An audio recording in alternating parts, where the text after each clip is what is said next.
Yo, so people, today we have got Mean Boys, right? This is the new film from Alexander Justin Gonzales, right? Who wrote and directed. It is executive produced by Alexander Justin Gonzales, co-executive produced by Roger Goff III, and associate produced by Lindsay Gunter. CJ Johnson took care of the music. Cinematography, we have got Jessica Gallant and David Cunningham. Roger Goff III also edits the piece. Hunter Gibson is production design. Erin Cobrin is costume design.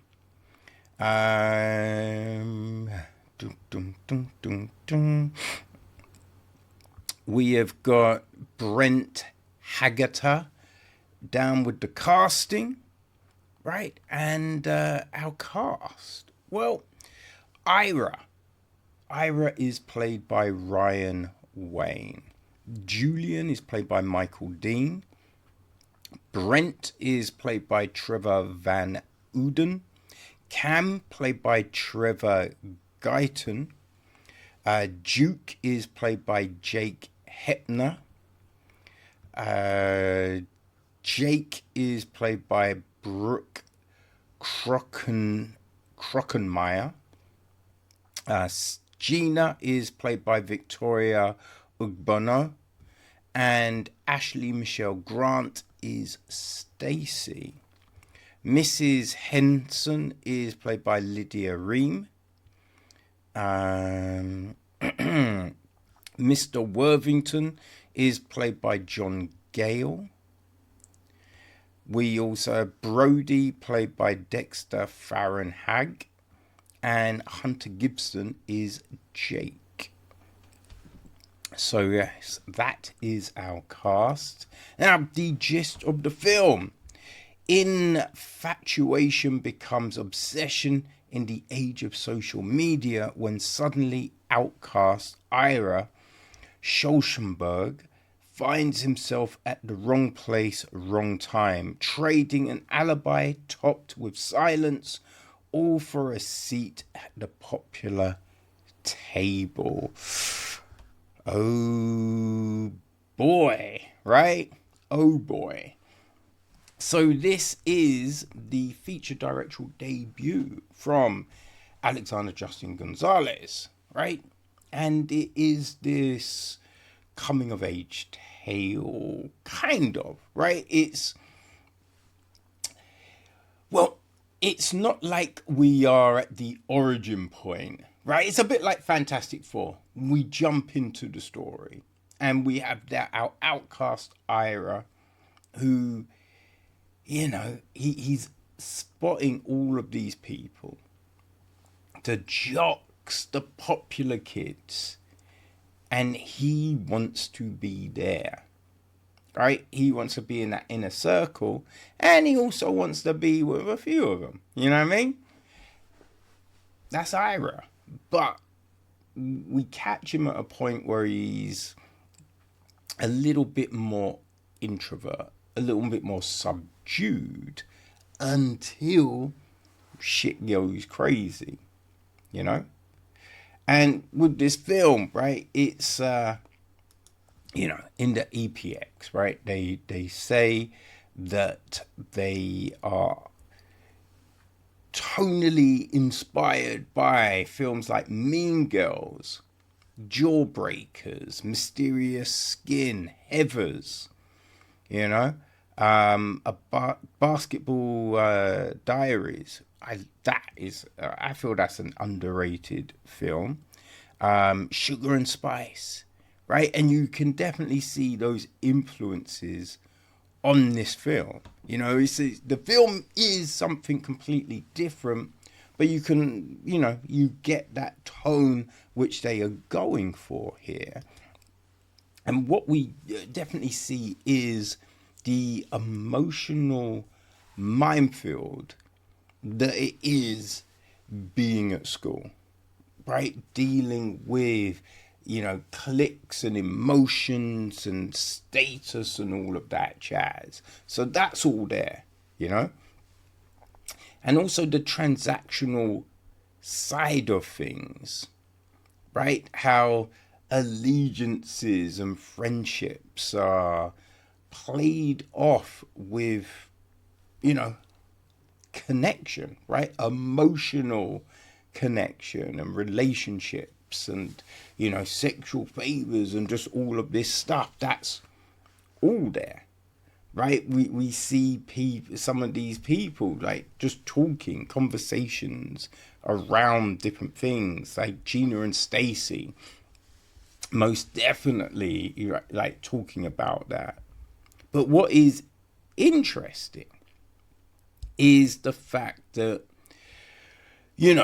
like this isn't a story of everyone being hidden and in the closet. No, like everyone is out, There's, no one's trying to hide anything. It's, it's just there, which, is definitely a refreshing thing. And it's also, we don't have these stereotypical, like, gay people in this film, which again, that's good to see, right?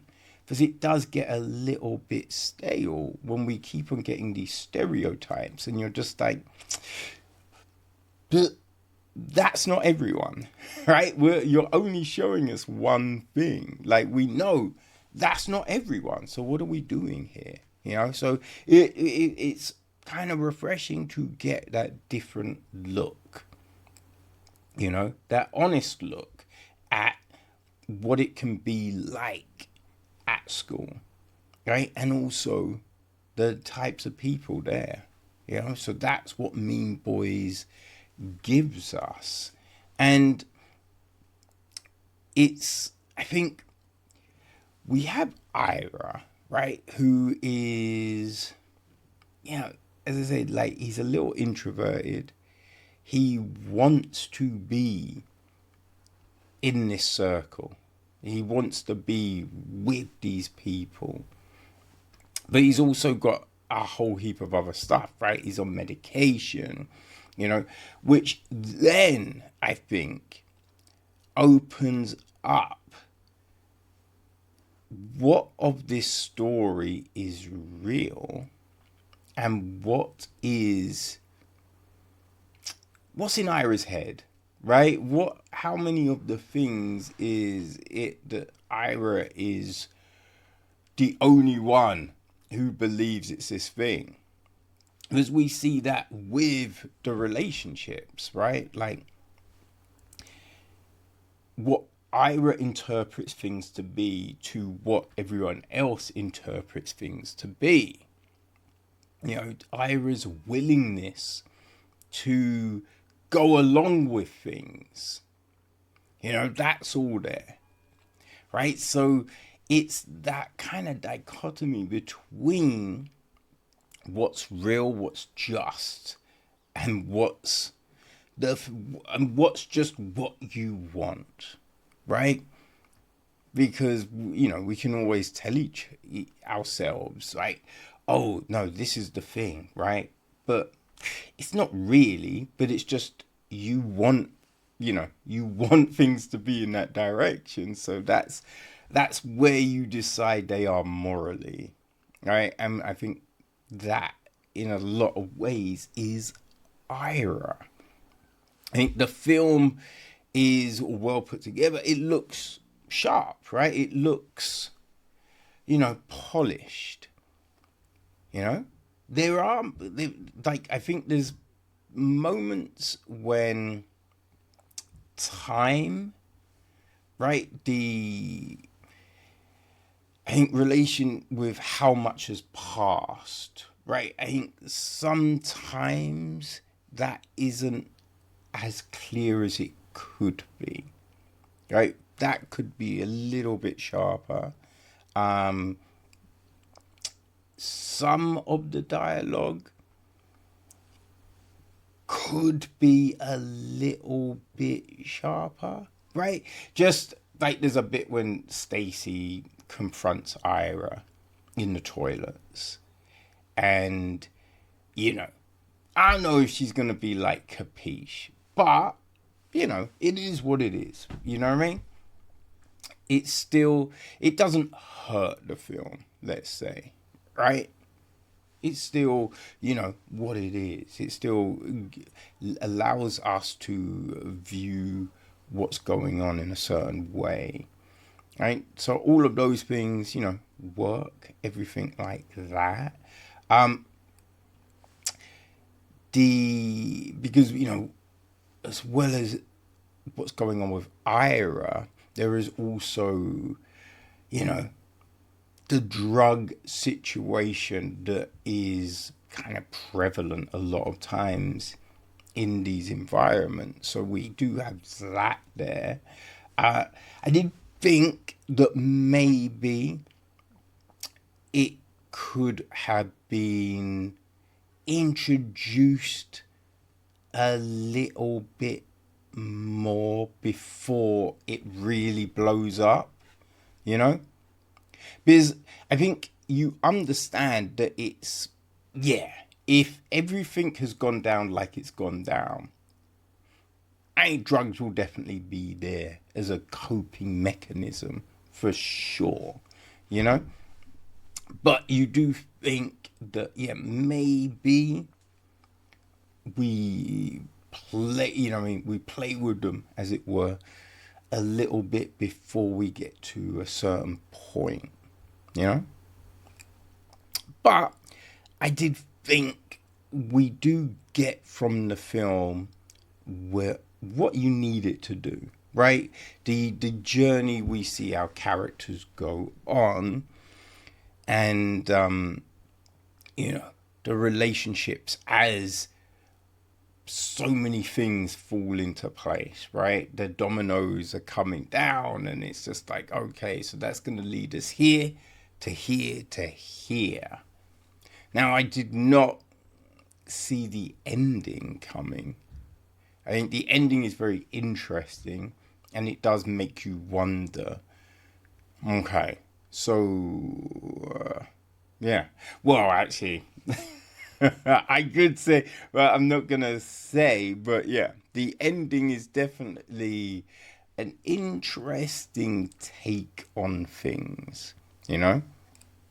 So I think you will have to, yeah, you'll have to have your own, I say, yes, thoughts on things when you get to that point, right? But yeah, as a feature debut, Mean Boys is definitely a good showing for Gonzales. You know, I think it demonstrates a good level of storytelling, and you know, being able to portray certain subject matter in a way that is believable, you know?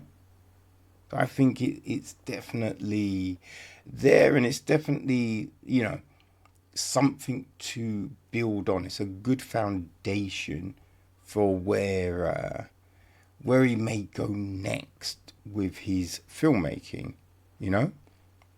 So Mean Boys is dropping, I think it's in October. It's mid-October, I believe. I will put the date, the actual date, on the website, right? Because yes, off the top, it's completely escaped me. The actual friggin' date of when this is dropping, but I know it is October. So yes, people check actually it's the 31st of October. That is it.